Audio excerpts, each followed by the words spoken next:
भीषण महामारी की तरह फैला हुआ रोग है जिसे हस्त क्रिया कहते हैं, अंग्रेजी में जिसे मास्टरबेशन कहते हैं। इस हस्त क्रिया के द्वारा आगे चल करके वो नितांत नपुंसकता को प्राप्त हो जाता है।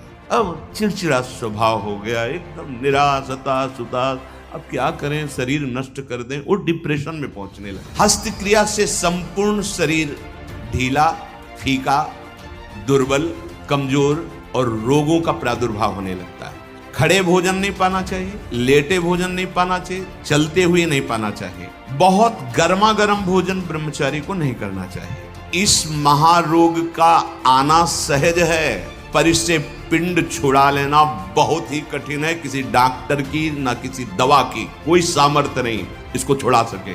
बहुत गौर से सुनना, और प्रायः इसको बहुत हल्के में लेकर के अपने जीवन को नष्ट किया जा रहा है। चाहे पुत्र हो या पुत्री, शिष्य हो या शिष्या, उसको ये बात समझावें कि ब्रह्मचर्य ही आपको लौकिक पारलौकिक उन्नति दिलाएगा। जैसे आप सुन रहे हो तो आपको एक चोट पहुंचाएंगे शब्द, ये आपको उठाने की कोशिश करेंगे। अगर आपने पकड़ लिया शब्द का सहारा तो उठ जाओगे, कोई औषधि नहीं बचा सकती, आप स्वयं बच सकते हो। आप में अभी भगवान ने सामर्थ्य दी है। एक भीषण महामारी की तरह फैला हुआ रोग है जिसे हस्त क्रिया कहते हैं, अंग्रेजी में जिसे मास्टरबेशन कहते हैं। इससे बालकों से लेकर के बड़े तक का यह संहार कर रहा है महामारी। कौन सी महामारी? यह हस्त मैथुन, यह हस्त क्रिया। इससे बढ़कर नाशकारी कोई रोग नहीं है। बहुत ध्यान देने योग्य बातें हैं। आज शर्माया जाता है बातें अपने बच्चों से पूछने में, या अपने शिष्यों को उपदेश देने का यही समय नहीं है। उपासना की नींव तो मजबूत होनी चाहिए, तब तो उपासना का मैल खड़ा है। कैसी बातें कर, क्रियाएं कर रहे हो, तुम्हें शर्म नहीं आ रही, गंदे आचरणों में उतर रहे, शर्म नहीं आ रही, और उनका निवारण कैसे होना है इस बात के सुनने और बोलने में तुम्हें शर्म आ रही, कैसी मूढ़ता छा रही। इस महारोग का आना सहज है, पर इससे पिंड छुड़ा लेना बहुत ही कठिन है। किसी डॉक्टर की ना किसी दवा की कोई सामर्थ्य नहीं इसको छुड़ा सके। बहुत गौर से सुनना, और प्रायः इसको बहुत हल्के में लेकर के अपने जीवन को नष्ट किया जा रहा है। ये सबसे बड़ी क्रूरता अपने साथ तुम कर रहे हो। यदि हस्त क्रिया के द्वारा अपनी जीवनी शक्ति को नष्ट कर रहे हो, आपकी नस नाड़ियों से जीवनी शक्ति निचुड़ रही है, ये तुम्हारा नाश कर देगी। इस क्रिया से जितनी हानि उठानी पड़ती है वो हम वर्णन नहीं कर सकते। जैसे किसी लकड़ी में घुन लग जाता है और वो खोखली हो जाती है, ऐसे ही शरीर जर्जर हो जाता है। बहुत बहुत सावधानी की जरूरत है। ये मतलब इस हस्त क्रिया के द्वारा आगे चल करके वो नितांत नपुंसकता को प्राप्त हो जाता है। नसों में ऐसा दौर्बल्य, ऐसी कमजोरी आ जाती है कि सहवास के लिए सोचा मात्र खत्म हो गया जी। सहवास की योग्यता खत्म हो जाती, गृहस्थ मार्ग में चलने लायक नहीं रहता, संतान उत्पन्न करने की सामर्थ्य नहीं रहती। बहुत सावधानी की जरूरत है। इसे खिलवाड़ मत समझो। किसी भी औषधि में, किसी भी डॉक्टर में कोई भी ऐसा उपाय नहीं है जो इसे छोड़ सके। आपकी स्वीकृति ही एकमात्र है, सत्संग ही एकमात्र है, भगवत चिंतन, भगवत कृपा ही एकमात्र उपाय है कि इस महान रोग से, और ये वायरल की तरह फैल रहा है, जैसे कोरोना वायरल नहीं था ऐसे फैल रहा है। छोटे छोटे बच्चे जो अभी जानते भी नहीं, वो इतने से संस्कार पड़ रहा है, अच्छा लग रहा है। अब वो जीवन भर, अगर अभी तो नहीं, अभी सुधर जाए, नहीं जीवन भर नहीं रोक सकता, नहीं रोक सकता। या तो सद्गुरु कृपा हो जाए और बहुत शासन हो और वो स्वयं उस शासन को स्वीकार करे तो निकल सकता है, नहीं बड़े बड़े इस महामारी से नहीं निपट सकते। इसके लिए कोई इंजेक्शन नहीं तैयार हुआ अभी तक कि आप जाओ रोग खत्म। ये स्वयं स्वीकृति में बैठा हुआ महामारी है और ये वायरल की तरफ फैल रहा है, नवीन पीढ़ी का सर्वनाश। और कुछ महानुभाव ऐसे हैं कि इसको बता रहे हैं तो नेचुरल है, ये स्वाभाविक है, प्राकृतिक चलता है, ये कोई, अरे तुम सर्वनाश को तुमसे प्राकृतिक बता, स्वाभाविक बता रहे हो। नहीं, बहुत सावधान आप लोग, दुर्भाग्य का निमंत्रण मत दें। ये दुर्भाग्य है, ऐसा दुर्भाग्य है कि आपकी दिनचर्या ही नहीं हो सकती। कभी भी व्यभिचारी की एक जैसी दिनचर्या बहुत काल तक नहीं हो सकती। 2-4 दिन प्रयास करेगा, गिर जाएगा। ब्रह्मचर्य कभी भी दिनचर्या में फर्क नहीं पड़ने देगा, चाहे जैसी स्थिति हो, चाहे जैसे शरीर नहीं उठ पा रहा तो उसका चिंतन भागवतिक होने लगेगा। इसलिए सामान्यता जिसे हम बहुत सरल समझ रहे, बहुत सुख समझ रहे, इसको आप सावधानी पूर्वक बहुत ध्यान दीजिए। बहुत ध्यान का इसलिए विषय है कि ये नींव है हमारे अध्यात्म की, हमारे परमार्थ की। शरीर के भीतर बताया था कल भी, एक मनोवाह नाम की नाड़ी है। इस नाड़ी का कार्य है मथानी जैसे नहीं, दो दूध दही का मंथन करे तो मक्खन निकाल देती है, ये इतनी चिंतन से गर्म हो जाती है नाड़ी, तो वीर पूरे शरीर के रक्त के साथ है। उसी से आपकी हड्डियां मजबूत होती हैं, उसी से आपका शरीर बलिष्ठ होता है, उसी से आपके मन को पवित्र विचारों में चलने की सामर्थ्य मिलती है। ये जो कहते हैं ना कि हम नहीं चल पा रहे हैं, हम भजन नहीं कर पा रहे हैं, आप कमी को पहचानिए। शरीर के भीतर जो मनोवाह नाम की एक नाड़ी है, ये मंथन कार्य करती है। जे ही आप कामासक्त हुए, चिंतन किए, तो पूरे शरीर से, जैसे दही के मंथन से वो घृत निकाल ले, वैसे ये मनोवाह नाड़ी काम करती है। वो पूरे शरीर की नस नाड़ियों से आपके जो वीर शक्ति उसको एकत्रित कर लेती है, चाहे शरीरधारी कोई भी, स्त्री हो पुरुष कोई भी हो, उसको एकत्रित कर लेती है। पूरी नस नाड़ियां कांप उठती हैं जब उसका आकर्षण, वो आप समझ नहीं पा रहे, वो आप समझेंगे ऐठन हो रही, आप ऐसे, वो पूरे नस नाड़ियों को निर्जीव कर रही, शक्तिहीन कर रही है। सिर से पैर तक हर अंग हिल जाता है। शरीर का मंथन करके वो एकत्रित करके बाहर कर देगी। अब क्रिया करो या ना करो। दौर्बल्य, प्रमेह, स्वप्न दोष, ये निश्चित उसके शरीर में प्रकट हो जाते हैं। शरीर के रक्त में एक सफेद और दूसरे लाल कीट होते हैं।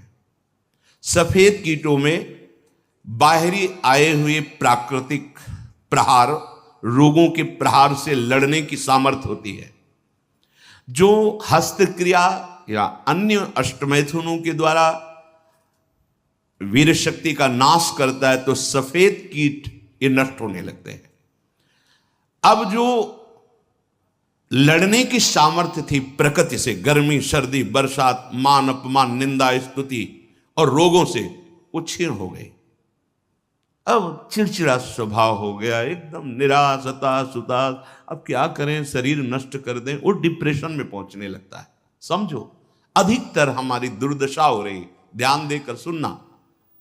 अगर वो शुभ कीट जो रोगनाशक सफेद हैं, वीर आप नष्ट नहीं करते तो इतने बलवान हो जाते हैं कि एक बार विष को भी वो पचा डालेंगे। इतनी उसमें सामर्थ्य है, आपकी हानि नहीं होने देंगे। ज्यों ज्यों आप ये नीच चेष्टा करते हैं, त्यों त्यों ही ये जो आपको सबल बनाने वाले वो नष्ट होने लगते हैं, और उसके कारण भयानक रोगों का सृजन होने लगता है। मनुष्य के शरीर में और दिमाग में और स्नायुओं पर ऐसा प्रभाव पड़ता है, आगे चलकर पक्षघात हो जाता है, ग्रंथिवात, जितने जोड़ों में दर्द, पागलपन, या और रोगों की उत्पत्ति होने लगती है, क्योंकि वो जो लड़ने वाले कीट वो सब नष्ट हो जाते हैं। व्यभिचार सर्वथा निंदनीय है और सबसे महानिंदनीय है ये हस्त क्रिया, क्योंकि इसमें किसी दूसरे की जरूरत नहीं होती है।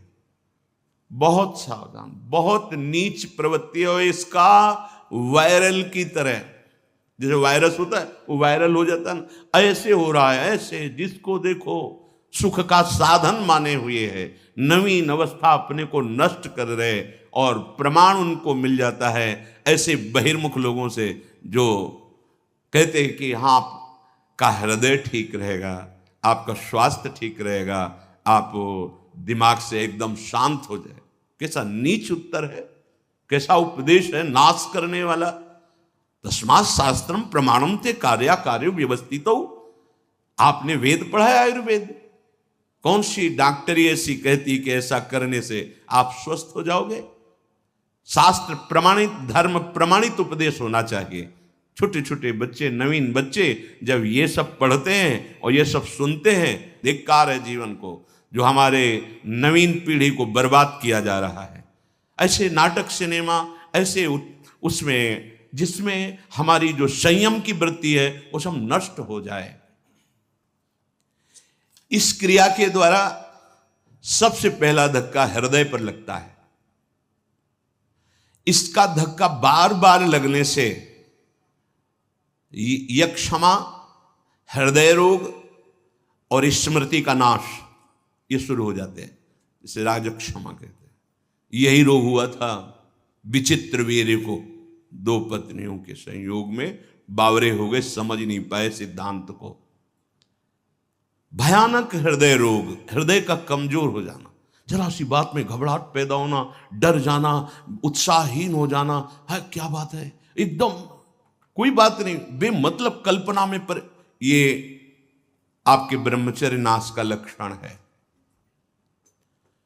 ऐसा अभागा मनुष्य जीता हुआ भी मृत्यु तुल्य है। मस्तिष्क में बिजली की तरह इसका प्रभाव पड़ता है ब्रह्मचर्य नाश का। वो एकदम क्षीण करता चला जाता है। याददाश्त नष्ट हो जाना, शरीर में एक अजीब सी पीड़ा होना, खाली खालीपन महसूस होना, सुबुद्धि का पूर्ण रूप से ह्रास हो जाना, प्रतिभा न रह जाना, तेज न रह जाना, उत्साह न रह जाना और पागल सा व्यवहार होना, ये शुरू हो जाता है ब्रह्मचर्य नाश से। मस्तिष्क कमजोर होते ही आंखों की ज्योति लड़खड़ा जाती है। ऐसे देखें, अवस्थागत बात अलग है। अभी ब्रह्मचर्य रह करके आप देखो, ये तो प्राकृतिक नेत्र हैं, आपके दिव्य नेत्र खुल जाएंगे। कान में सुनने की शक्ति, दांत के मसूड़ों का फूल करके दांतों को जो रोकने की शक्ति, शरीर की शक्ति, ये सब नष्ट हो जाती है, क्योंकि ब्रह्मचर्य सबका आधार है। बहुत जल्दी बाल झड़ना, बाल पकना, जैसे राजा के नष्ट होने पर संपूर्ण सेना बंदी बना ली जाती है, ऐसे ही शरीर का राजा है ब्रह्मचर्य वीर। इसके नष्ट होने पर हर इंद्रिय, हर नस नाड़ी पराजित हो जाती है। आंख, नाक, कान, जिह्वा, वाणी, पैर, त्वचा, आंतें और इंद्रियां, ये सब असमर्थ होने लगती हैं। पाचन शक्ति पर बहुत बुरा प्रभाव पड़ता है। अब ये नाश नहीं तो और क्या है, जीते जी नाश है। हस्त क्रिया से संपूर्ण शरीर ढीला, फीका, दुर्बल, कमजोर और रोगों का प्रादुर्भाव होने लगता है। मुख की कांति हीनता बढ़ती चली जाती है। मुख प्रसन्न तन तेज विराजा, कीने से रामचंद्र कर काजा। या चेहरा देखो, वैसा लगता है जैसे सब उड़ गया, कुछ नहीं रह गया, बस केवल सजावट सजावट रह गई है। पवित्रता, जितेंद्रियता, बल, अध्यात्म चिंतन कुछ नहीं, शून्य, बस वही वर्तमान भोगों का चिंतन कैसे भोगूं, भोगे हुए भोगों का चिंतन। बस आप देख लो अपने हृदय में झांक करके। संपूर्ण जीवन विषयानंद में फंस जाता है।